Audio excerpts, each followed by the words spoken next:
Mula sa kailaliman ng lawa hanggang sa malalawak nilang taniman,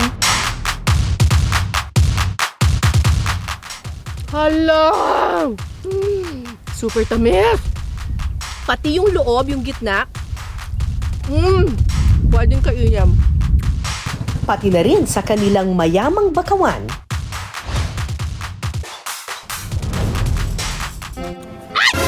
Bakit ka naninipit? Grabe, matapang to ah! Huli ka balbon. Iba't ibang hamon ang aking hinarap. Ayan! Teka, may tumatakbo! Teka. Wait lang. Ay! Parang nakaganon siya sa akin.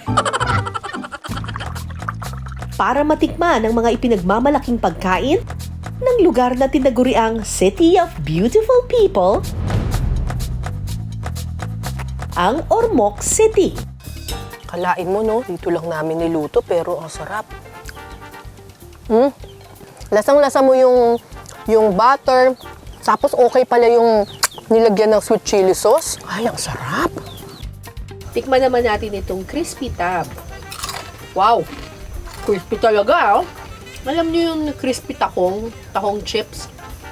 Parang ganun yung peg niya. Wow! Sobrang crunchy. Biyaheng Eastern Visayas tayo ngayong gabi, mga kapuso. Lahat ng yan sa ating Ormoc Food Adventure.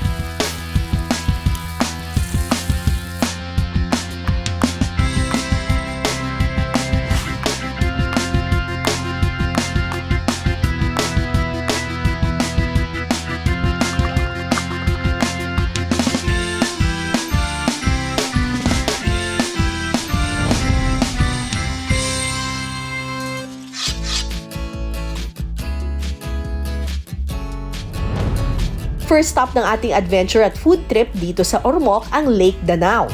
May lawak itong 148 hectares at napalilibutan ng Amandiwing Mountain Range. Andito ako ngayon sa Lake Danao sa Ormoc, Leyte. Ipinagmamalaki ito ng mga taga-Ormoc kasi meron silang freshwater lake dito na pinagkukunan ng tubig ng 7 municipalities in Leyte. Pero bukod sa source of water siya, marami rin ditong makukuhang mga tilapia at saka meron ding makukuha dito na ang lamig ng tubig! Ano ba to? Parang mineral water. Meron ding makukuha dito na isang uri ng shellfish na kung tawagin ay tab, na masarap daw gawing sisig. Manguha tayo. Tara! Ang lamig ng tubig! Paano ba yon? Nakakaloka! Dapat pala nag-wetsuit ako! Oh my God! Ang ganaw! Ano ba to? Marunong naman ako mag-swimming. Yun nga lang, hindi ganito kalamig. Parang nag-swimming sa mineral water. Oh my God! 1, 2, 3! Ah! Bitaw!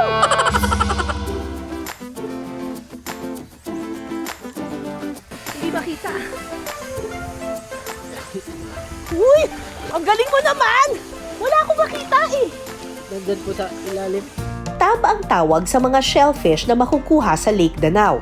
Nabubuhay ang mga ito sa malubang bahagi ng lawa. Extra challenge ang pangunguha sa tab. Kailangan pa itong kapain sa buhangin sa ilalim ng lawa. Ang mahirap kasi sa lake, pag nabulabog mo na yung lupa sa ilalim, nagiging murky siya. Di mo na nakikita. So kailangan, banayad lang yung pagslangoy, yung pagsisid. Hindi ko nakikita. Dito po. Wow, ang lalim! Medyo malalim. Malalim!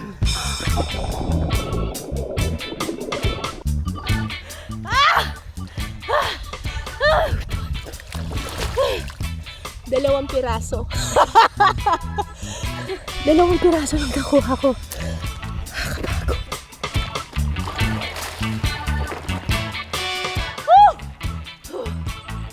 Isa pa.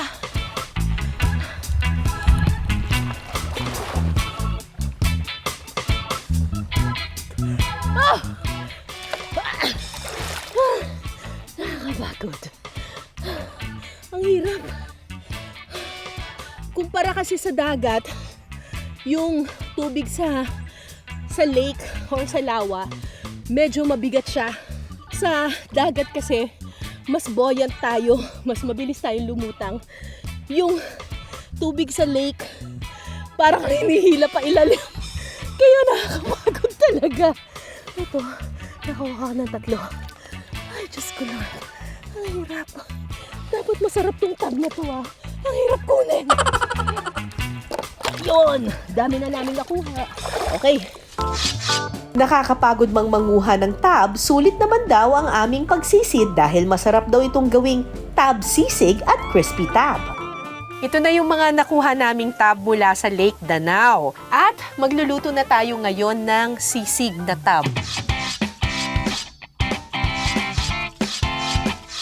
Ano, buksan na natin. Ganyan lang. Hahatiin talaga. Yan, tapos bubuksan. Ayun, lahat yan? Yes po, ma'am. Oh, ang dami palang laman itong tab. Sa Ingles, ang tab ay freshwater clam. Sa iba po, ang pangalan nito is Bibi. Ha? Bibi. Bibi? Parang baby, ganyan. Gano'ng karami ang bubuksan natin? 25 pieces. 25 talaga? O, Yes po, pang isang order lang yun po. Taran! Ang laki, oh! Ang laki, ang daming laman. Huhugasan ang mga nakuhang laman ng tab. Pagkatapos, pakukuluan pa ito. Uulitin ang prosesong ito ng 2 beses. Hihiwain ito ng maliliit at huhugasan ulit para mas maging malinis. Ang mga nalinis na laman ng tab pwede nang gawing sisig. Igigisa muna ang bawang, sibuyas, luya, at sili. Sunod na ilalagay ang laman ng tab. Titimplahan ito ng toyo at paminta.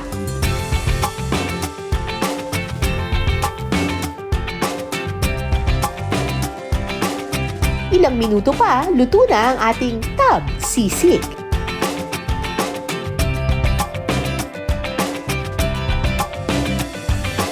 Okay, tikman natin itong tab sisig.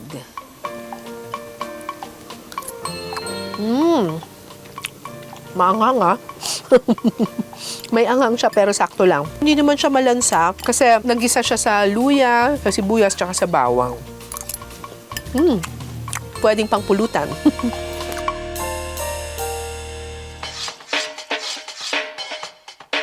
Ito, napakuluan na, nahugasan na rin. Para naman sa ating crispy tab, titimplahan ng bawang, paminta, breading mix, at cornstarch ang nalinis na laman ng tab. Kapag kumapit na ang breading, pwede na itong i-deep fry. Ipiprito ito hanggang sa maging golden brown ng kulay. At pagkatapos, ready to serve na ang ating crispy tab.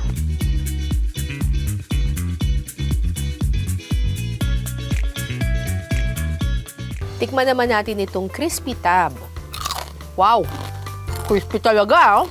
Alam niyo yung crispy tahong chips? Parang ganun yung peg niya. Wow! Sobrang crunchy. Hindi naman siya mapait, hindi siya malansa. Dito sa dalawang to, mas gusto ko tong sisig. Kasi pwede mo siyang kainin as is, tapos pwede rin siyang kainin sa kasama ng kanin. Siguraduhin nyo lang na kapag magluluto kayo ng tab, talagang pakuluin nyo siya ng maigi at saka talagang siguraduhin ninyo na nalinisan siya para wala na siyang mga dumi dun sa loob.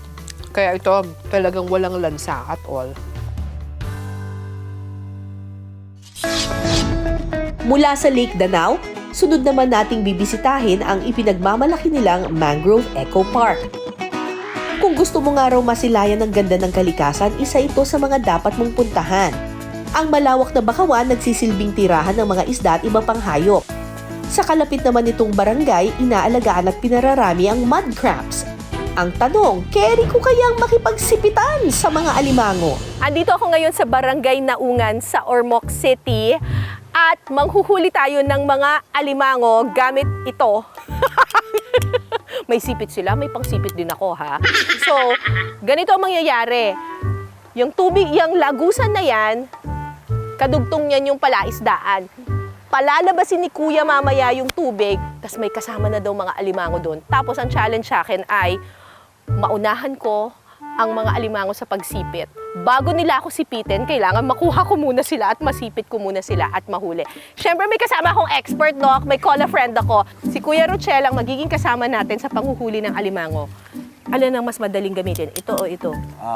Dalawa, ma'am. Let the crab hunting begin! Ayan na, pumapasok ng tubig! Oh my gosh. Saan? Aakyat ba? Saan? Ibang isda nakuha ko eh. Ay, ito! Ay, ito! Meron dito ha! Wait lang ha! Maliit lang to eh! Ang hirap naman. Utang na loob. Mukhang nautakan ako ng mga alimangong to Pero hindi ako magpapatalo sa inyo. Yan, laki. Ay, ito. Wait lang, nakikita ko na. 1, 2, 3. Ayun. Yeah.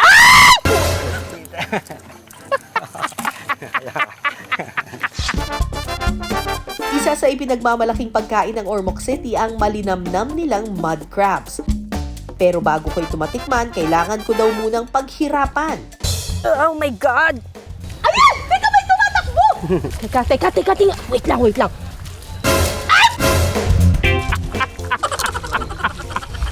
Parang nakaganon siya sa akin. Ayan o. Dito. Ay, ang dali naman. Nagpahuli talaga. Eto o. Ay! Bakit ka naninipit? Grabe, matapang to Huli ka, balbon. Ayun, bomba. Meron bang natutulog dito? Mukhang malaki. Parang gusto na niyang magpahuli, Aray! Teka lang! Okay, eto na po. Hua! Hua! Sorry. Mas malakas ang sipit ko.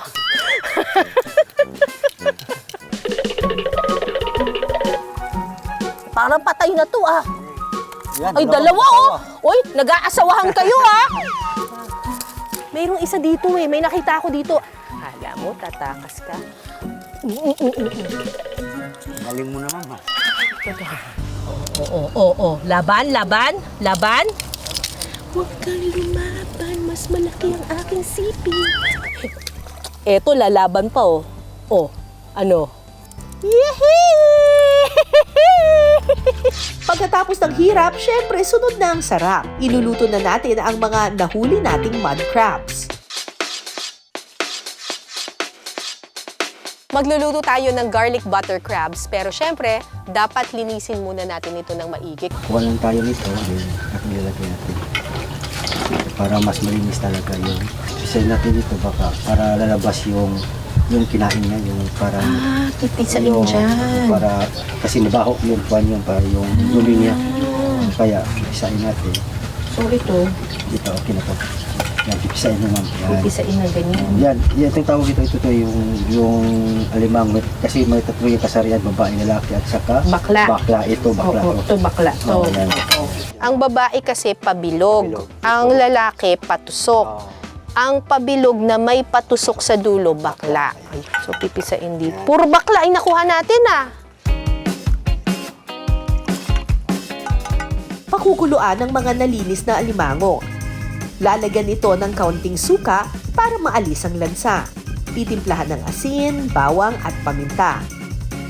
Pakukuluan ito sa loob ng 15 minutes o hanggang sa maging kulay orange na ang mga alimango. Ayan, kumukulo na, tsaka ang ganda na ng kulay. Yun. Ikakat natin para madaling maluto. Sige. Papasok yung sauce. Okay. Kasi gagawa pa tayo ng sauce. Mainit. Wow. Oh! Ang ganda. So ganito na yun siya i-serve. Yung iba, ang ginagawa, niluluto siya kasama ng soft drinks. Oo, yung lime soda. Yes, ma'am. Para manamis-namis ang flavor niya. Pero ito, tubig lang nang niluto natin sa kanya, ang pinanglaga natin. Kasi gagawa pa naman tayo ng garlic butter sauce. Pero kung gusto ninyo ng mas manamis-namis na flavor, pwedeng imbis na tubig, ang ilalagay ninyo yung ano, Yung soda, yung soda. Oo. Yun, no? Wow! Grabe! Ito bakla. Yung mga alimango na bakla, malaman sila at maalige. O, tingnan mo, o. 'Di ba? Ang liit lang niya, o. Ang liit lang niya, pero ang dami niyang alige. Yan. Wala nang naiwan? Wala na. Okay. Ngayon, gagawa na tayo ng garlic butter sauce. Igigisa sa butter ang bawang, sibuyas, bell pepper. Sunod itong titimplahan ng sweet and sour sauce. Lagyan natin ng asukal. Isa din ito nagpakuan sa lasa. Yes. Magpapasarap din. Kunting suka. Suka. O, sweet and sour nga talaga ito. Parang sweet and sour yan. At konting Asin. Ilagyan din natin ng mga secret ingredients namin. Ano yan? mga yung mayroong yung giniling na pepper at saka garlic. So mabibili tayo ito sa tindahan din. Hinahalo-halo ko lang para extra sarap din. Oh. May pa-secret ingredient ka pa pala. Ito lang. Ano sarap. At saka ito. Ano? Pepper at saka garlic. Pepper at saka Garlic. Yata. garlic powder. Yan. Pero maalat din siya eh. Oo. Sunod na ilalagay ang mga pinakuloang mud crabs. Igisa pa ito ng ilang minuto. Pagkatapos, lagyan na ng toasted garlic. Okay. Mukhang pang restaurant. Espesyal. Eto na ang ating garlic butter crabs with sweet chili sauce. Fresh na fresh.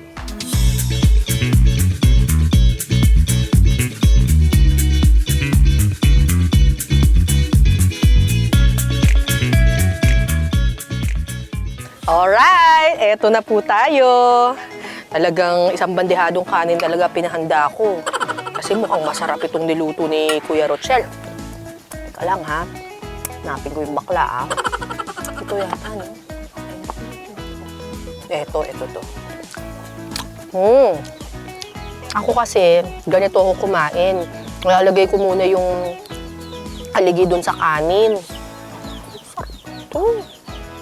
Tapos tanggalin natin yung takip.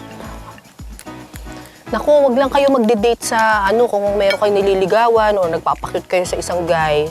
Wag lang kayo magyaya ng crab date kasi wapoys talaga kumain ito. Ayan, diba? Sarap ng sauce.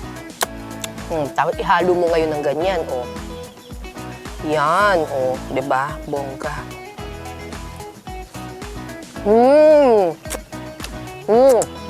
Ang sarap. Sarap. Ang sarap ng sauce na ginawa ni Kuya Rochelle. Tapos yung crab, manamis-namis. Bagay. Dito lang namin niluto pero ang sarap. Sarap. Lasang-lasa mo yung butter. Tapos okay pala yung nilagyan ng sweet chili sauce. Panalo.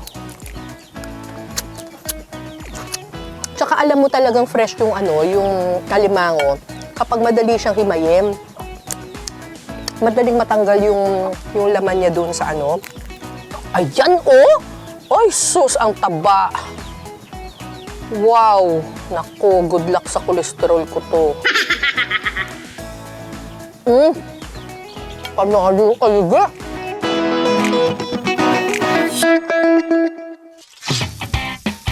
Putok-batok baka mo? Mukhang todo na to dahil pagkatapos ng alige ng alimango, lechon naman ang ating lalantakan. At espesyal daw ang lechon ng Ormoc dahil ang kanilang lechon nakakalasing sa sarap.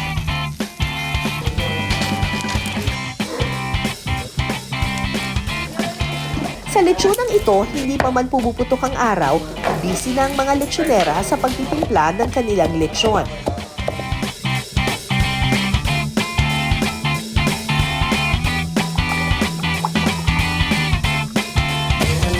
Ang mga dinikdik na sangkaterbang bawang ipinapahid nila sa loob ng baboy. Sunod na ilalagay ang dahon ng sibuyas. Ilalagay din nila sa loob ng baboy ang kanilang special ingredient, ang Mallorca. Isa itong uri ng alak na gawa sa tubo at star anise. Kaya nagbibigay ito ng manamis-tamis at malinamnam na lasa. Papahiran din ang loob nito ng asin at bubuhusan ng kaunting tubig bago ito tahiin.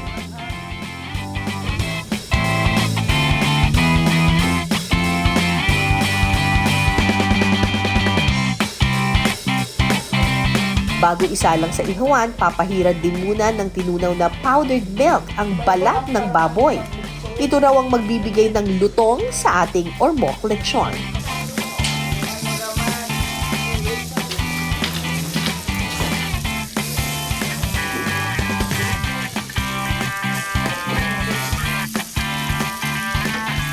Pagkatapos ng 3 oras na pag-iihaw, ready na ang ipinagmamalaking ormok lechon.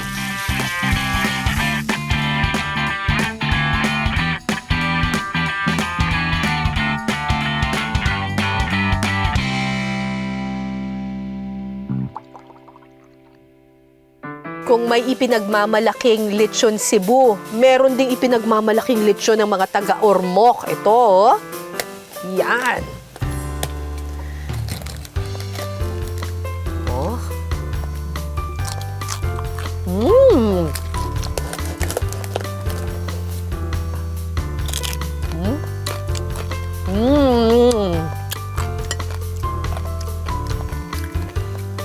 Very juicy. Ito yung lechon na hindi mo na kailangan ng sauce. Masarap na siya as is. Actually, pwede pa siyang isawsaw sa suka. Pero as is, masarap na siya. Very juicy. Hindi mo na kailangan ng sauce. Nauumay na ba kayo? Sakto, dahil oras na para sa panghimagas. Dahil may isang kakanin daw dito sa Ormoc na bago pa mag-World War II, patok na sa mga Ormocanon. Ang tawag dito, masi. Isang uri ng kakanin na gawa sa giniling na malagkit na bigas na may palamang peanut butter, sosyal. Original recipe daw ito ni Dadang Tapalya Baluyo. Para gawin ang masi, una munang gigilingin ang malagkit na bigas na may kaunting tubig.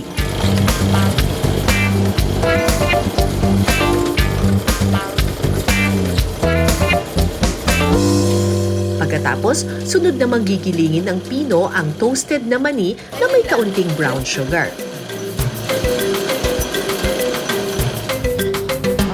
Sunod na mamasahin ang giniling na malagkit na bigas at ifa-flatten ito.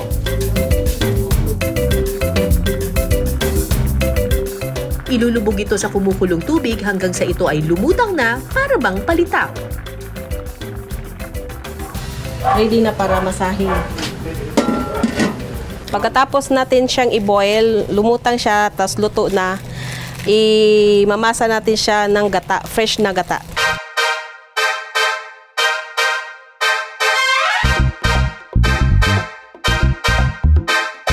Pagkatapos siyang masahin, ganito na ang yung texture niya, yung malambot na.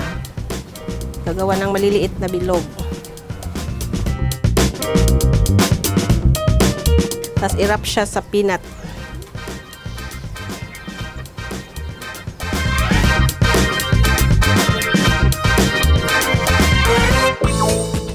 Babalutin ito sa dahon ng saging para hindi magdikit-dikit.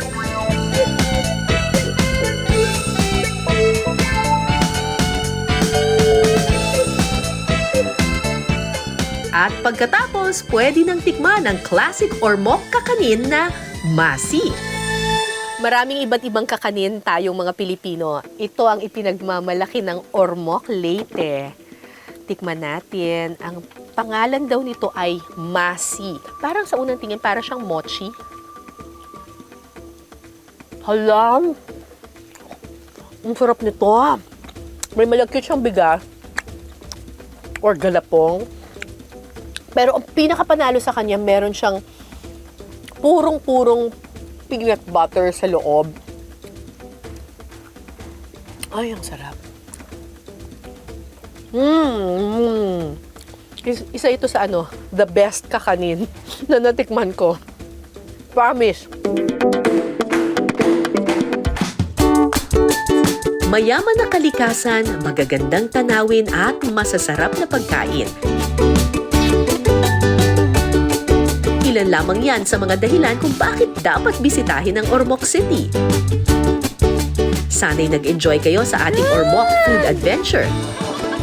Magandang gabi, ako po si Cara David. Ito ang Pinas Sarap. Panalo ka, libre!